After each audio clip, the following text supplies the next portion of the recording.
Hey, I'm back with another video on what I'm reading, which is Conscious Money by Patricia Aberdene. So, this is still the same chapter as the previous video, which is about self mastery. And in this part, she's talking about how our vibrations are so important. This has a lot to do, it's related to law of attraction. Um, I have feelings about that. But any which way, the idea here is the thoughts and emotions are vibrations, but you are also vibration. So, like your vibration in this case is more authentic because it represents the power of your life energy. So I literally picked that out. And then she goes into the story of how she created a profound shift in herself when she was going for a financial desire. And basically, she was going, but it was I was not really going anywhere. And she discovered these 8 steps in retrospect. This is what she did to basically become more aligned. And I'm going to talk through some of these steps and read out some of them. Step number 1, feel the desire. So, this is basically about checking in with yourself and useful for people who actually write journals. You go back and read anything that you wrote about money and your desire for money. Connect with that feeling, with the energy of that desire, and then scrutinize it a little bit more for any nuances that they may hold. And actually, this is several steps in one. So basically, connect with it, check in, scrutinize a little bit more, and then create a simple statement of that desire, including its good feeling elements. So the example here is, it will feel great to save money for my child's education. So let me see, what do I want to read? Okay. Feeling good about your desire is essential. In my case, I created an ambitious goal that I thought was reasonable. I wanted to earn higher speaking fees, yet the dollar amount I set did not feel good to me. That was an important clue. Eventually, it was feeling my desire, not attaching a number to it, that got me back on track. That's super wonderful. I'm happy for her. Okay, so the second one, looking for a reaction. So basically, this is kind of overlapping with the first step. So remember, you make a statement. So once you make that declaration, see if a voice comes up. And if it says negative stuff, let them be. Like, just connect with that, accept that.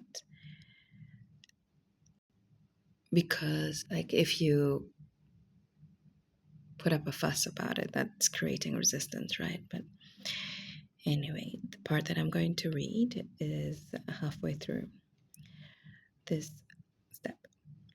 Remind yourself that you can tap into your creative power in this very instant. In my case, I discovered that I had a recurrent negative thought about which clients would pay my higher fee. My doubt trumped my logic, and I set up an inner contradiction. Very powerful. So basically, what I'm reading is how she applied these steps more than the actual steps themselves.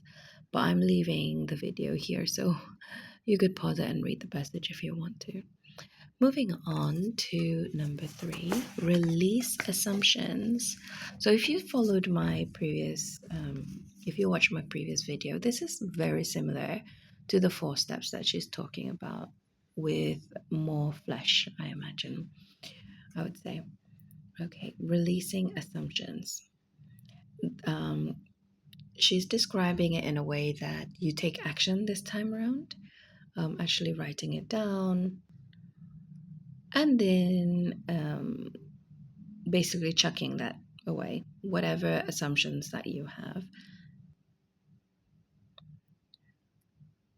So she says, I thought only a corporation would pay my higher fee. Not so. I later learned when an association did so. So, in my case, or maybe even in your case, maybe you've been working with individuals and then decided, okay, they're having more trouble. So maybe I should go work with companies because they have the system to pay on time, to pay more, to bring in more people into the room, for instance. Well, that may be true, but it's not the entire truth, right? There are other possibilities. Okay, number 4. Listen for a fresh statement to naturally emerge. So once you've sort of like cleared the way literally by throwing your assumptions, I would say what she didn't write here is about taking a moment to pause, maybe even grieve, and then celebrate that new space. And then use that space to feel into what you want. Feel into is basically putting your hand on your heart and say, hey, what's next? What now? You know? And it says here really funny, don't think about what you want, feel it. I totally agree with this. Do not worry if it seems vague. I agree with that too.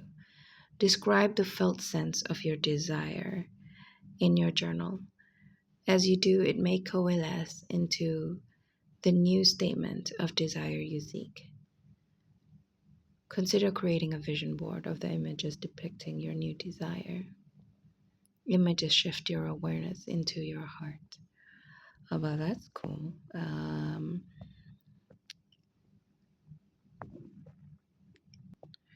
So, this is what happened to her.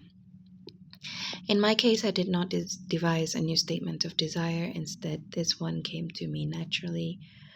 I want to be well paid by clients who really want to hear my message. Well, I felt great. Well, reading this, I feel great. Again, I love that for her, and I wish the same for you and me, obviously. Much better than articulating any specific fee. For some people, my new statement of desire might seem a bit vague, but its power animated my good feeling, and it was my excited and happy vibration that attracted the result I desired. Right, then nurture your great feeling desire. I think that's self explanatory. For me, my tip is basically repeat the desire. Maybe verbally, like affirmations, or notice it.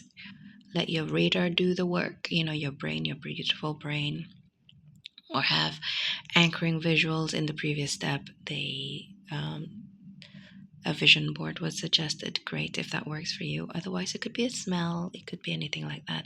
Sorry, I'm doing more than reading, aren't I? Let's go back to reading. Write down your expectations and then burn them. I love it. This is similar to releasing assumptions. I'm going to move on. I love how so much action is taking place in these suggestions. So it's lots of practical steps, lots of embodiment. Okay, next step is be patient. Be willing to get rich slow. Wonderful. In my coaching, I call this time is my friend. But I feel like really patience, faith, and here is expect more blessings. I feel like it's not necessarily the tail end, but it's a new way of moving forward. So I hope you enjoyed that reading, and all the best to you.